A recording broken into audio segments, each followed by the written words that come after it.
বসন্ত এখানে শুধু একটা ঋতু নয়, এটা এক নিঃশব্দ অনুভূতি।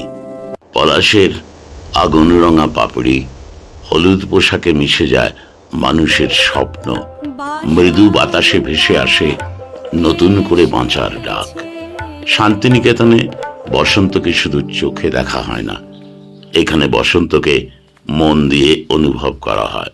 প্রকৃতির প্রতিটি স্পর্শ এখানে বলে সব হারিয়েও আবার শুরু করা যায়, সব অন্ধকারের পরেও আলো ফিরে আসে। এখানে পলাশ শুধু ফুল নয়, এটা নতুন জীবনের প্রতিশ্রুতি। এখানে হলুদ শুধু রং নয়, এটা আশার আলো। শান্তিনিকেতন শেখায় জীবন থেমে থাকে না কখনো। প্রকৃতির মতোই মানুষও আবার ফুটে উঠতে পারে। শান্তিনিকেতনে বসন্ত দেখা হয় না, বসন্তকে অনুভব করা হয়।